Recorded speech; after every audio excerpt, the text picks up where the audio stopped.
आदेश। जय महाकाल। मेरे अघोर शक्ति परिवार के प्रिय शिष्यों, ब्रह्मांड का सबसे रहस्यमयी समय होता है अर्धरात्रि का, जब सूर्य की चेतना सो जाती है और तामसिक शक्तियां जागृत होती हैं। लोग अक्सर मुझसे बहुत डरे हुए मन से पूछते हैं, गुरुजी, जब हम रात को गहरी नींद में सोने की कोशिश कर रहे होते हैं या आधी रात को अचानक हमारी आंख खुलती है, तो हमारे मुख से अनजाने में किसी जीवित या मृत व्यक्ति का नाम क्यों निकलने लगता है, या फिर हमें ऐसा क्यों महसूस होता है कि हवा में कोई हमारा नाम पुकार रहा है और हम घबराहट में किसी का नाम चिल्लाने लगते हैं। गुरुजी, इस आधी रात के खेल का असली तांत्रिक सच क्या है? देखो बेटा, रात को सोते समय अचानक किसी का नाम पुकारना या अपने ही नाम की गूंज सुनकर उड़ जाना कोई सामान्य बात नहीं है। ये घटना तुम्हारी आत्मा और तुम्हारे अवचेतन मन की उस गहरी परत से जुड़ी है जहां तंत्र और लोक परलोक की शक्तियां आपस में मिलती हैं। आज मैं तुम्हें इस रात्रि रहस्य के पीछे छिपे उस कड़े सच से परिचित कराऊंगा जिसे सुनकर तुम्हारे रोंगटे खड़े हो जाएंगे। ध्यान सुनो, आज जो बता रहा हूं उसका पूरा रूप आगे ही समझ आता है। पहली बात, बहुत गहराई से समझो। जब तुम सो रहे होते हो तो तुम्हारा स्थूल शरीर शांत होता है, लेकिन तुम्हारा सूक्ष्म शरीर और अवचेतन मन अत्यंत जागृत और सक्रिय हो जाता है। तंत्र शास्त्र के अनुसार यदि तुम रात को सोते समय अचानक किसी ऐसे व्यक्ति का नाम बार बार पुकारते हो जो इस संसार में नहीं है, तो ये इस बात का साक्षात संकेत है कि उनकी आत्मा की अतृप्त तरंगे तुम्हारे आवामंडल में प्रवेश कर चुकी हैं। वे तुमसे संपर्क साधने की कोशिश कर रहे हैं क्योंकि उनकी कोई इच्छा अधूरी रह गई है और वे अपनी बात कहने के लिए तुम्हारी वाणी का माध्यम उपयोग कर रहे हैं। दूसरा पहलू समझो, यदि तुम किसी जीवित व्यक्ति का नाम सोते समय अचानक पुकारते हो या चीखते हो तो इसके पीछे ऊर्जा का तीव्र आकर्षण या तंत्र की मारण और उच्चाटन क्रिया होती है। यदि कोई शत्रु तुम्हारे ऊपर या तुम्हारे परिवार पर कोई गंदी तांत्रिक क्रिया करवा रहा है तो ऊर्जा सबसे पहले तुम्हारे सोने के समय तुम्हारे मस्तिष्क पर आघात करती है।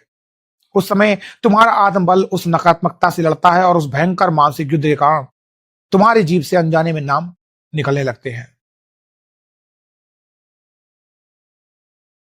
ये इस बात की चेतावनी है कि तुम्हारे घर का सुरक्षा कवच कमजोर पड़ चुका है।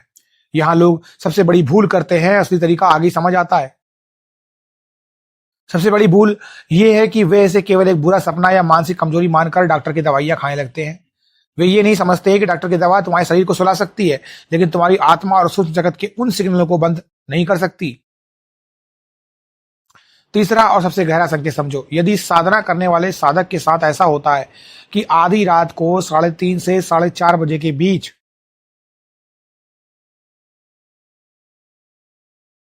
यानी ब्रह्म मुहूर्त में उसके मुख से अपने इष्ट देव का नाम या किसी अदर शक्ति का नाम निकलता है, तो ये सवारी और शक्ति के आगमन का लक्षण है। इसका अर्थ है कि तुम्हारी आत्मा निद्रा अवस्था में भी उस ईश्वरी शक्ति के साथ संवाद कर रही है। लेकिन यदि नाम पुकारने के साथ तुम्हें अचानक बहुत तेज पसीना आए, छाती पर भारी वजन महसूस हो या ऐसा लगे कि कोई तुम्हारा गला दबा रहा है, तो समझ लेना कि यह तीव्र अभिचार कर्म काला जादू है जो तुम्हारी सुख चैन को नष्ट करने के लिए छोड़ा गया है। इसे एक साधारण और व्यवहारिक उदाहरण से समझो। जैसे जब तुम रात को अपने मोबाइल फोन का इंटरनेट और लोकेशन चालू छोड़कर सो जाते हो, तो भले ही तुम फोन को ना छुओ, लेकिन रात भर उसमें तरह तरह के संदेश और सिग्नल्स आते रहते हैं। रात को सोते समय तुम्हारा यह शरीर भी उसी फोन की तरह है। यदि तुम्हारी आत्मिक सुरक्षा का पासवर्ड कमजोर है, तो परलोक की अतृप्त शक्तियां या शत्रुओं द्वारा भेजी गई तांत्रिक तरंगे तुम्हारी चेतना का नेटवर्क पकड़ लेंगी और तुम्हारे मुख से अनजाने में शब्दों और नामों का उच्चारण करवाने लगेंगी। आज जो बताया वो सिर्फ इस रात्रि विज्ञान की शुरुआत है। समझने वाले यहां नहीं रुकते। जो लोग रात के इन भयानक अनुभवों से मुक्ति पाना चाहते हैं, सोते समय अपने चारों ओर एक ऐसा अभेद तांत्रिक घेरा बनाना चाहते हैं जिसे दुनिया की कोई भी अतृप्त आत्मा या शत्रु की गंदी क्रिया भेद ना सके, और अपनी निद्रा को भी साधना में बदलने का गुप्त विधान जानना चाहते हैं, उनके लिए अगला चरण केवल भाग 2 सदस्यों यानी मेंबर्स के लिए खुला है। वहां हमने वो शयन कीलन मंत्र और रात्रि सुरक्षा नियम साझा किया है जो तुम्हें सोते हुए भी वज्र की तरीके से सुरक्षित कर देगा। अपनी तैयारी पूरी करो और फिर देखो कि कैसे तुम्हारा रास्ता खुलता है। निर्णय तुम्हारा है। आदेश आदेश आदेश। जय महाकाल।